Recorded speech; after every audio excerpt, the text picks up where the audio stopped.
இந்த வீடியோவில் நம்ம எதை பற்றி பார்க்க போகிறோம்னா உஜ்ஜீவன் ஸ்மால் ஃபினான்ஸ் பேங்க்கில் இன்வெஸ்ட் பண்ணலாமா இல்லையாங்கிறத பார்க்கலாம். சரி வாங்க வீடியோக்குள்ளே போகலாம்.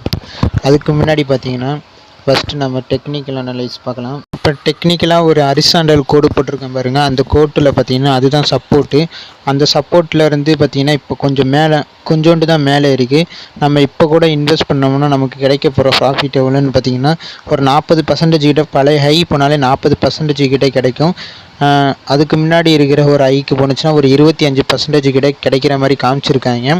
நீங்கள் எதுவும் இன்வெஸ்ட் பண்ணுறதுக்கு முன்னாடி நீங்களே அனலைஸ் பண்ணிவிட்டு இன்வெஸ்ட் பண்ணுங்கள். அப்படி இல்லைனா செபி ரிஜிஸ்டர் அட்வைசர்கிட்ட கேட்டதுக்கப்புறம் இன்வெஸ்ட் பண்ணுங்கள். இப்போ பார்த்தீங்கன்னா இப்போ பழைய சப்போர்ட்டு அதாவது ரெசிஸ்டன்ஸ் போணுச்சுன்னா நமக்கு 25% கிட்ட கிடைக்கிற மாதிரி காமிச்சிருக்கு. இந்த 25% கிடைக்க வாய்ப்பு இருக்காங்கிறது அதை எப்படி நம்ம தெரிஞ்சுக்கலான்னு பார்த்தீங்கன்னா ஃபண்டமெண்டல் அனலைஸ் பண்ணி பார்க்கலாம். நம்ம வந்துட்டு screener.in போய் பார்த்தீங்கன்னா ஃபண்டமெண்டல் அனலைஸ் பண்ணிக்கலாம். அதாவது பார்த்தீங்கன்னா உஜ்ஜீவன் ஸ்மால் ஃபினான்ஸ்னு ஃபண்டமெண்டல் அனலைஸ் போட்டோம்னா அதோட ஃபண்டமெண்டலாக எவ்வளோ ப்ராஃபிட் பண்ணியிருக்கு அதெல்லாம் பார்க்கலாம். என் மார்க்கெட் கேபிட்டல் எவ்வளோ இருக்குதுன்னு பார்த்தீங்கன்னா 8700 கோடி இருக்குது. அதாவது பார்த்தீங்கன்னா ஹை பார்த்தீங்கன்னா 63 இருக்குது, லோ பார்த்தீங்கன்னா 40 இருக்குது. இப்போ கரண்ட் ப்ரைஸ் பார்த்தீங்கன்னா 45 இருக்குது. ஸ்டாக் பி பார்த்தீங்கன்னா 6.94 இருக்குது. ஏன்னா இண்டஸ்ட்ரி பி பார்த்தீங்கன்னா 12 இருக்குது. அப்படியே பாதிக்கு கம்மியாக இருக்குது.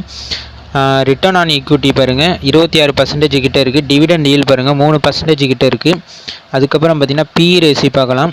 இப்போ பார்த்தீங்கன்னா இருக்கிறதுல இப்போ தான் ரொம்ப லோவான பிஇயில் இருக்குது. 10 இயர்ஸில் பார்த்தாலும் 2019 தான் இருக்குது. ஆனால் பார்த்தீங்கன்னா பி ரேசி பார்த்தீங்கன்னா ரொம்ப கீழே இருக்குது. அதுவும் இல்லாமல் பார்த்தீங்கன்னா ஏர்னிங் பெர் ஷேர் பார்த்தீங்கன்னா ஏறிக்கிட்டே இருக்குது. அதுவும் இல்லாமல் பார்த்தீங்கன்னா ப்ரோஸ் அண்ட் கான்ஸ் கொடுத்துருக்காங்க பாருங்கள்.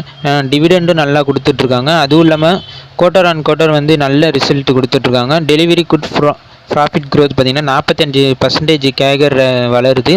அதுவும் பார்த்தீங்கன்னா லாஸ்ட்டு 5 இயர்ஸ் தான். அதுக்கப்புறம் பார்த்தீங்கன்னா ரெவென்யூ பார்த்தீங்கன்னா இப்போ ஜூன் 2024 கொடுத்துருக்காங்க.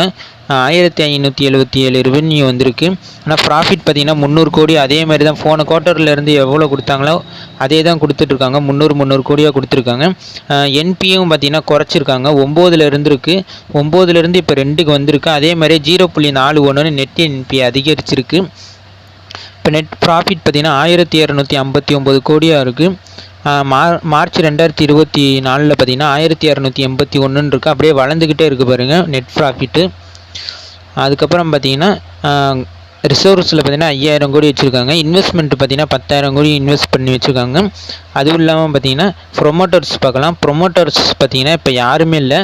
அதை வந்துட்டு யார்கிட்ட கொடுத்துருக்காங்கன்னு பார்த்தீங்கன்னா மக்கள்கிட்ட தான் கொடுத்துருக்காங்க. இப்போ மெர்ஜர் ஆனிச்சுல அதனாலே நினைக்கிறேன். ஃபாரின் இன்வெஸ்டர் பாருங்கள், ஃபாரின் இன்வெஸ்டர்கிட்டையும் கொடுத்துருக்காங்க.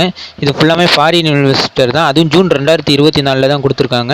அதுக்கு முன்னாடி பார்த்தீங்கன்னா 3.48% தான் இருந்திருக்கு ஃபாரின் இன்வெஸ்டர்கிட்ட.